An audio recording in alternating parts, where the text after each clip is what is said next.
Kopaonik. As you can see, it is a ski resort mainly in the winter, and in the summer other activities take place. In terms of skiing, it's not a very demanding area. If we look at the top of the map, we can see that the highest point is 2,017 metres, and we can see that there are various red runs, but the majority are good, easy blue runs down to the lower slopes. If we look right over to the right, over there, we can see that there is a black run over there, and there is proposals to create other areas where there will be one or two more demanding runs.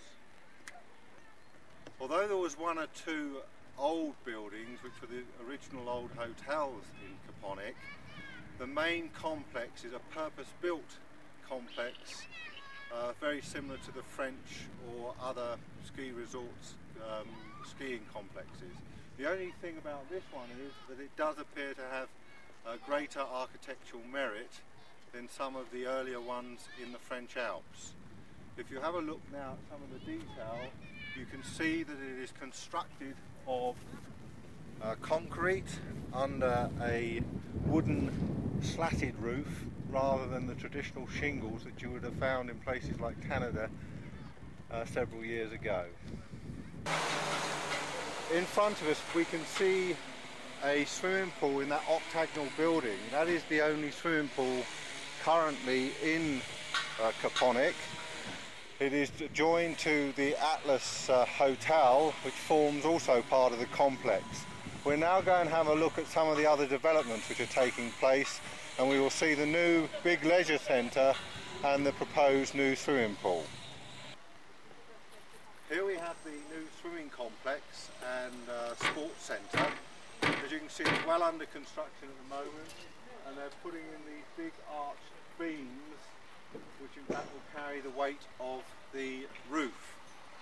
The construction is concrete again, with these timber beams being made up of sectional compressed timber in various slats, almost like the way that one made plywood in the olden days, with the 3-ply, then the 6-ply, etc. And this is how they managed to make these beams sufficient to carry the weight and of course the heavy snow that one might get in winter.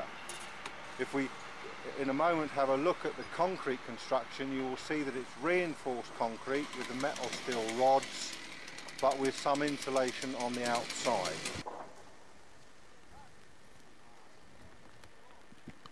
Right, if we look, we can see these big arched beams which are going to carry the roof weight, and we can see, if we look here, the actual planks of wood which are glued and compressed together, which give this extra strength and ability to cover very large areas.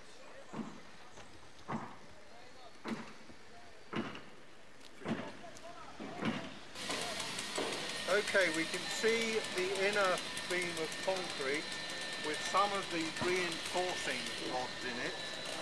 Then we have some form of membrane, then the insulation built, followed by a breeze block, and then followed by some bitumen type damp-proof course on the outside.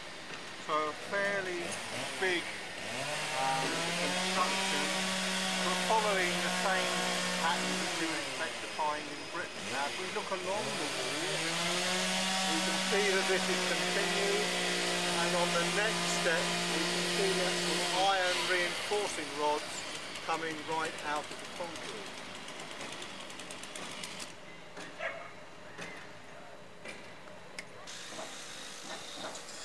This is one of the hotels which they're refurbishing, one of the original ones here.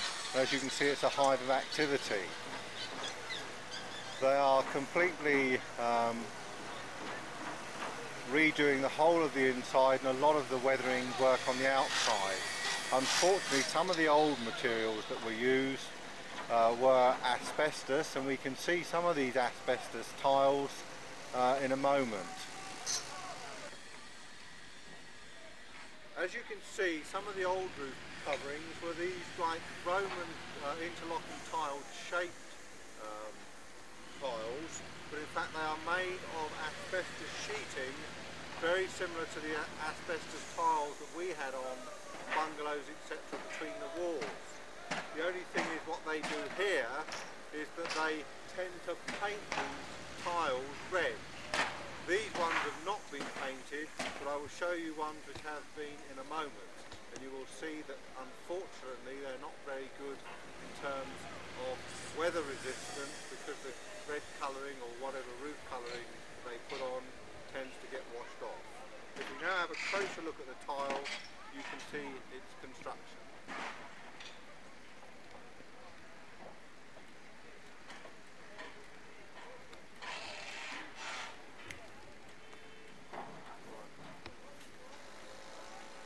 You switch it off? No, not yet. Here we can see a tile which has been broken, and as you can clearly see it is asbestos, very similar to our old asbestos sheeting. Alright, if we now move over to another position, you can see the colouring which is put on to some of these tiles. Now we can see one of the asbestos roofs which has been painted with this red paint, but as you can see it's got rather tatty, and this appears to be the case with nearly all of the roofs which have been done by using that sort of colouring. If we now zoom in a bit closer, you can see that these are retained by nails and washers through the top, very similar to the bolts that we used to use back in the United Kingdom. If you have a look at these new chalets which have been built, you can see that they are done with blockwork, and in fact the roofs are of the timber slats, which now seems to be the most popular material to use up here. It's probably something to do with the fact that we are also in a national park and there is an abundance of fir trees, and majority of the materials used in the construction are readily available locally. Now we can see the wooden slats on the roof which are put down, and there is some form of felt or weathering underneath these slats, but they provide the main protection from the elements. If we zoom in a little bit closer now, we can see the slats in detail, and we can also see the lightning conductor, which is a feature on nearly all the buildings in houses and hotels in this area, which tends to indicate, being high in the mountains, that there is quite a few electrical storms during the bad weather. If we look at this roof then, we can see that this one is again asbestos slates held together by nails, but in this particular instance they're actually plain smooth slates. Underneath here we can see actually the felt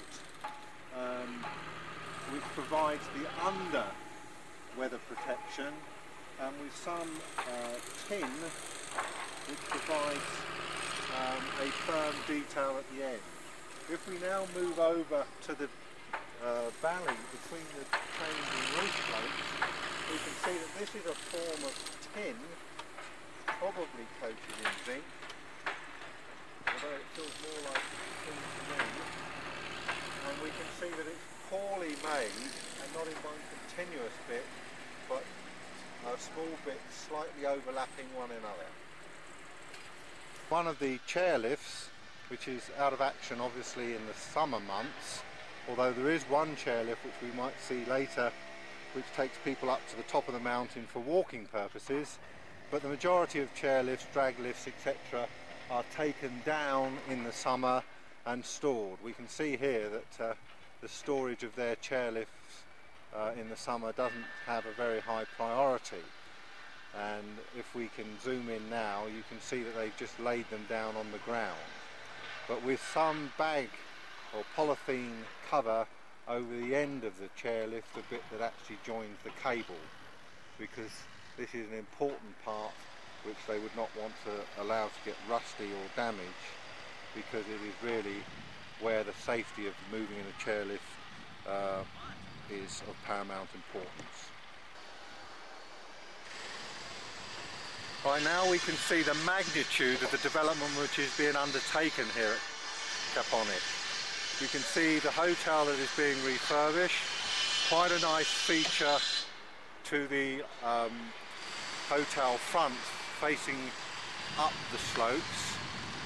All this work that we can see now, and including the swimming pool again with the new big beams going into place, one actually going into place at this very moment, will of course be facing up the slopes and looking out towards the various drag lifts, chair lifts, etc. We can also see this big open space in the front, which will obviously become a car park or some open games area. The amount of earthworks that has to be carried out in the mountain due to the falls in slopes, the drainage problems, etc. is of quite a high proportion. Again, we can see the foundation work being done here. Early on you can see the reinforcement which is put into the foundations, and then how through shuttered timber they shutter up the side with timber formwork, and then they pour the concrete in that formwork within the reinforcing rods. This gives the strength and stability to carry very high loads. Right, if we look at this timber work here, which is going to be at the front of the hotel looking up the slopes, we can see how it's very similar to an old full boarded roof that we used to have years ago in England when timber was plentiful. You have the timber slat put across, then you have the black weathering either of a bitumen spout type or in fact direct tar or bitumen put straight onto the woodwork. Then on top of that, at a later date, they will put the slatted shingles which will finish off the building. If we look here, we can see the tar type damp-proof course which is put up the side of the concrete, which goes down below the ground and up to a height, in this case, of almost nearly 3 foot. And this will give some damp protection to the concrete. If we look a little bit higher, we can see the windows in the side of the swimming pool and the formwork which is being put there to cast the concrete beams above the windows. Right, as you can see that the panels between the reinforced concrete beams are filled in with ordinary blockwork. And if we look at the end here, you'll see there's a bricklayer or block layer using a rather different form of trowel than you would expect back in England.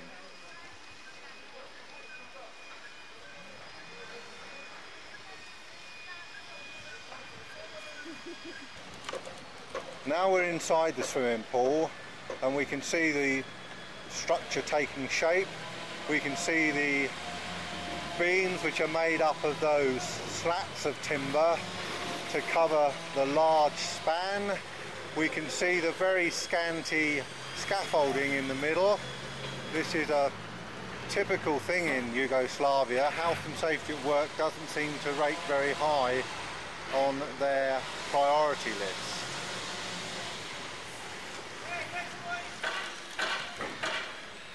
One interesting thing I note here that they're actually putting in the radiators at this stage of construction. Now I don't think we would follow that practice in England for the simple reason of the possibility of damage during the later stages of construction. If we look up one of the side buttresses, which gives the stability to that wall, we can see that there is still some formwork left on one of the top beams, of which the concrete yet has to be poured through. But in fact they would also need some formwork underneath with something like acro pots to obviously stop the concrete falling out through that hole. Right, if we look now through that gap, we can see the reinforcing rods out from the end of those beams which are going to provide those nice little alcove or side rooms to the swimming pool. They're obviously very untidy there, but they would be laid out and the concrete formed round them, and they have to be put in the right position within the concrete to make sure that they are they don't get corroded or rusted as the years pass by. We can see that they have left some ducts in the concrete for the pipe work, which is going to service the heating system, and presumably other services will be laid in there at a later date. Quite often these are just then covered over in concrete slabs. If we have another look at the timber beams which are going to carry the weight of the roof, we can also see the metal fixings that they put on them, which will in fact carry the other beams, or if you like rafters, or purlins, probably is more correct in our jargon back in England, the purlins across, which will carry the weight of the infill panels. If we look over to the left here again and have a close-up, we can see the slats of timber again. We can see them, they're made up of these slats of separate timber glued together, which then gives the ability of covering large spans as well as extra strength. Now if we look at this buttress, which is supporting this large concrete wall here, we can see that they've actually put some of the wiring ducts past them when the concrete was being made. You can also see some of the formwork, timber slats, which is quite common in England. See the grain of the timber which has come out on the concrete. If we look lower down in here, we can actually see where the electric wires are inserted already. Once again, a very early stage to put in some of the final services like electricity and plumbing. Okay, as you can see again from the outside of the swimming pool, we've got our nice concrete cast wall, then we've got this polythene type membrane, then the insulation, then the block work, and then the bitumen or tar damp proof course from the outside. And if we look further down, we can see the trench for the services or drainage, mainly stormwater drainage back off down the hill to join up with the main runs down into the streams and the rivers and off down the valley. Again, back at the main complex where the apartments are, you can see the modern type of construction, and you can also see the other summer activities which take place here at Kopaonik. Tennis being one of the most popular, closely followed by hill walking, and these are arranged with guides, so if the weather does change you needn't worry about getting lost. Also there are activities such as rafting down the rivers, visiting the local monasteries, and there appears to be plenty to do, except when the weather is really bad, then one has to be content with playing games etc. within the apartments, or visiting the local shops and one or two bars which form part of the complex. From this position we can see the new complex and the amount of development that is going on in conjunction with it. We can see the beams of the swimming pool as we fan across, and the crane above it, and we can also then see the surface water drains, which are in fact in an area in front of where they're going to build a lot more tennis courts. And that surface water drain area, which they've got a lot to put in, will in fact come and join up with this system that we can see down in this bank down in the bottom here, where we can also see a number 3 marker of one of the blue runs, ski runs, which are used in the winter. Right, long time ago, before Kopaonik was a ski resort, it was in fact quite a well-known mining district. And here you can see the remains of an old mine. Now if we can zoom in close, we can see that they were actually mining for iron ore. Now iron ore is plentiful here, and there is a mine further up the mountain. Now when this area became a ski resort, and slightly before, the whole area became a national park, and overnight the government decided to stop mining in this area. Unlike, say, in the Lake District or the Peak District, where quarrying etc. still carries on, the moment this was made a national park, the mining ceased. Quite a few local people were made unemployed. Now we can have a look round and see the various mining buildings which went with the mine, including the railways and the hoppers which took the ore away. You can see the sheds which house some of the machinery, and you can equally see where the ore was taken away by overhead cable after it went through these loading sheds.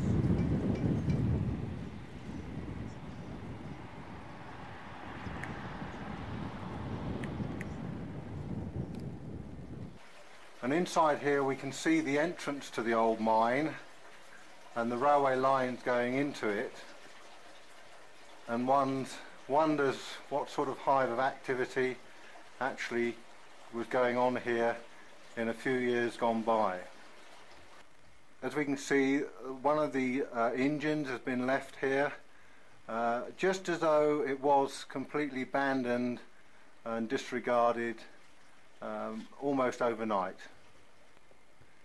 So the iron ore would have been brought out by these small engines along these railway lines from deep inside the mountain,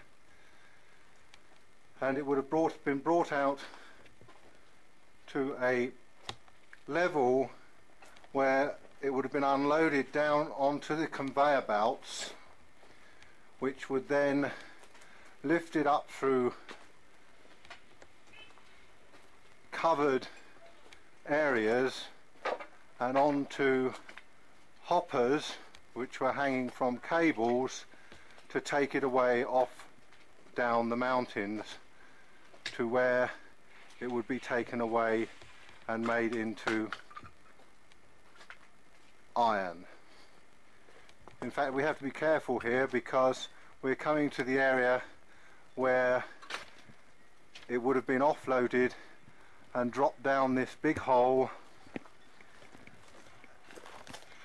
and then via the conveyor belt up to that tower, and in a moment we'll see how it was taken from the tower. Right, we can now see where the ore was taken up by conveyor belts into that building, dropped into buckets or hoppers, and taken via these cables right the way down the mountain. And we can see on the cables a little lower down, one of the old buckets has still been left there, or hoppers hanging, which would have carried the ore right the way down through the pine forest and on down to the village and town below. Now, although mining was the main activity in this area, agriculture played a small part, in the sense that farmers have got about 10 acres of land each, but it's very primitive farming, and ladies or the wife of the family spends hours up the mountains with sheep, and in fact you'll often see, like that lady there, them doing their knitting, woolen jumpers etc. whilst they're looking after their flock. That sort of flock is not encouraged in the national park, and the farmers tend to be further down the slopes. If we look further to the right, up the hill, we can see a modern weather station, and in there are the Robinson screens which gauge the temperature, equally the wind sails which spin round, and the bins for collecting water to gauge the amount of water that's fallen over a given period.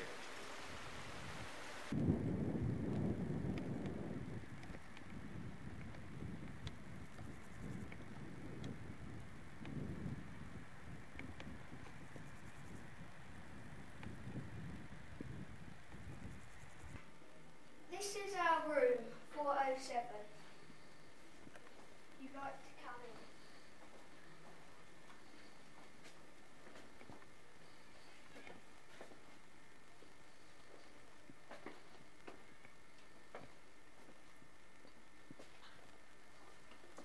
This is our cupboard.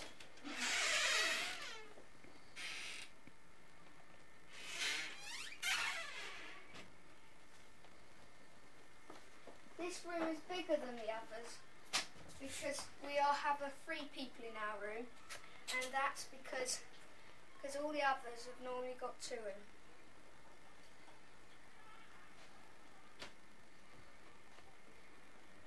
We have our own fridge with the odd yogurt in it.